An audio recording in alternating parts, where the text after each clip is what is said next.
Fight fans, it's Michelle Joy Phelps with Behind the Gloves, and I'm joined now with Michael Hunter, the Bounty. Look at that. How are you? I'm good. I'm good. Oh, my bad. I'm good. You're used to it. I know. You know what? For a while, before I had the two mics, I was doing this a lot Right. because I'm like, no, you have your own mic. Yeah, I'm good. I'm good. Things Given happen. the circumstances. Yeah, it's boxing. There's no sweat off my back. It's the same. I'm keeping the same energy. So All right, so before we get on to the fight that was supposed to be this weekend, the last time you and I spoke was that you were going to be fighting Hrgović. You and I have not spoken since, so I have absolutely no idea what happened. And so now it went from being the IBF eliminator to the WBA eliminator against Wilson. So what happened? remember we were talking. I was in Florida, and Yep. you were like talking about getting on Triller. So obviously, I ended up doing that. I originally went there for them to, bid on the fight, and they were. They was originally bidding on the fight, and Triller's undefeated when it comes to the purse bid right now. So I think that kind of, I think Team Sarlin originally they took the fight to purse bid. They never called me, negotiated with me, so it was bad business right off the jump. And I knew that they were trying to take it to purse bid without the negotiation phase. Because of the silence, you know what I'm saying? And they were actually side emailing the IBF when we're all supposed to be in a group text together. Yeah. And once I figured out that they were, uh, going to take it to purse bid, that's when we did the interview. I was already in Florida trying to make my moves, and I did get to talk to them and talk them into bidding. And once it was still quiet, and that's when once I knew I had some ammunition, I was quiet as too. I was like, okay, well, we'll just take it to the bid. And I think that once they found out that Triller was actually really involved, because I'm an independent artist, independent fighter, so they probably didn't believe or anything or think that I would have one. And then once they found out Triller was involved, the extensions and all the other extra, smoke and mirror stuff start happening, and they were able to talk. I don't know how and who they I heard they even reached Ryan Kavanaugh and talked them all out of whether it was scare tactics. I don't know how they did it, but they were able to talk them out of it, which threw me off because I was like, that was a good move. And I just think that then I had to get some backup moves, and they were really upset about it, but they should have actually just did good business, and they would have had to fight. Because I always explain, me and Hrgović were on the same cards. Every time I fought for on Matchroom, Hrgović fought. And if you look at our opposition and our opponents, we could have easily fought. I had no say-so at that point. I was fighting whoever they put in front of me. And now that I finally have an option out of 21 of my fights, it was very easy to make that happen. I originally wanted to fight Hrgović. That was why the whole point. And but they didn't want to make the fight happen. So. But now you're nonetheless, and at least you're up for an eliminator. Yes, which is what was the most important thing at the end of the day. Yes, eliminator. And then also I think Triller, to me, it was more about getting Triller to embrace the bounty hunter, as a whole, like my UK fans do, and really recognize me for me, what I'm saying? And I think that they were doing that with this fight, and I think that obviously they have a great platform for me to be seen. Those are the excuses with my opponents is that I don't have enough, visual in a sense. So I think that, being here on Triller and being active and seeing my face and actually performing, because now usually I've always fought that I had to win. It didn't matter how I won the fight, I had to win. This time I think that I was put in a position of I had to win, obviously, but it's how I win. If I looked, sloppy, I think that, it could have tempered my situation. So this was, it was a different type of pressure.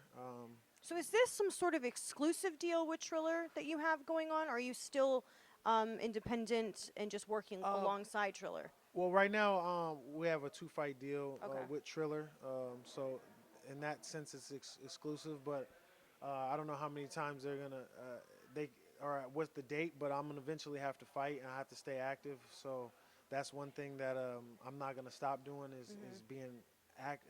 I don't want to be inactive. That's the worst thing to do to a fighter. So, but I'm pretty sure they're gonna get their things rolling, and I'll be fighting very You soon. know So. what though, is having Triller with their deep pockets. You know, nobody's gonna want to go up to purse bids with you. Right. Absolutely not. I mean, that's what they, that's how they curved it the first time. So we'll see. Because they're just coming out with some mad money. You're like, they're not gonna get outbid.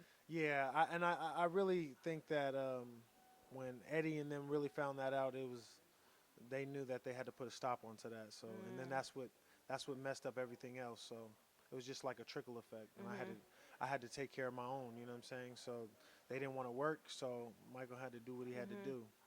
You've not had a lot of the same sort of backing and support that a lot of these fighters have had, but nonetheless, you're putting yourself in a position now where you will be fighting for an eliminator. And of course, just because I have to be, unbiased when I say this, should you win, if you win, then you obviously are getting your shot at a world title. How does it feel to sort of had to take in the, I guess, the longer route, the harder journey than some?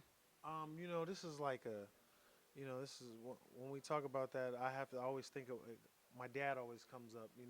My dad was in the same position, so this is like a generations of work. You know what I'm saying? Not just from my end, but my dad never even got a world title shot.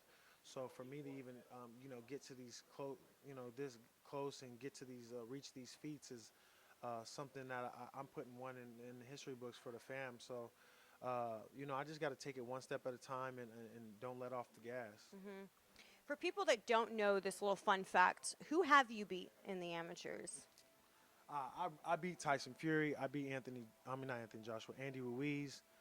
Um, what's that man's name? Boom, Kaboom, Oscar Rivas. I fought a lot of these guys in the amateurs, and I beat a lot of them. So yeah, it's a little. So they know what you bring. Yeah, the boxers obviously know who I am. The fans are starting to get more wary about who I am, but that's why I've always had the kind of a difficult route because I'm what they call a high risk, low reward in that sense. So they're staying out of my way. Recently, with the news that Wilder had won the arbitration, sort of threw everything off course because at one point we saw the road. We knew what was going to happen. We were going to have two fights for the undisputed. Now there's a risk. There's a lot at risk at the moment. We may or may not get the undisputed for a while, depending on who wins and depending on how the sanctioning bodies want to sort of move forward, because they could choose to intervene and say, no, you have to fight a mandatory, which then either they have to vacate or fight. It's just, how that goes.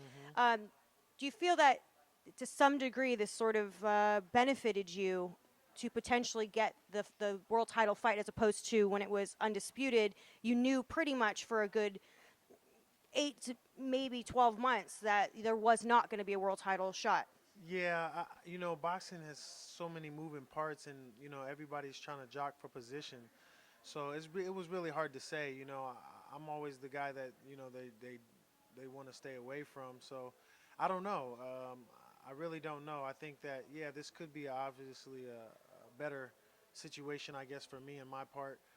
We don't know exactly what's going to happen with all, like you said, with the two fights and the sanctioning bodies. But yeah, it seems like there'll be some opportunity and some windows opening up for me. We will be back for your fight on August 14th. I'm glad to do an interview again Yeah. with you too. Yeah, so we'll be back August 14th. I wish you all the best. Are you going to take some time off, or what are you going to do? My coaches are like forcing me to take a couple Small break. Yeah, a couple days off. I actually, they kind of been tapering me down. I was like sparring 15, 12, and 10 rounds the last couple weeks.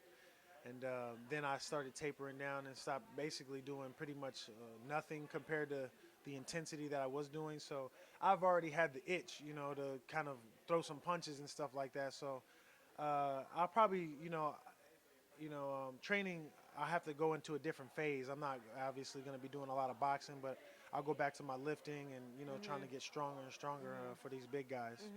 So, Well, look, I wish you all the best.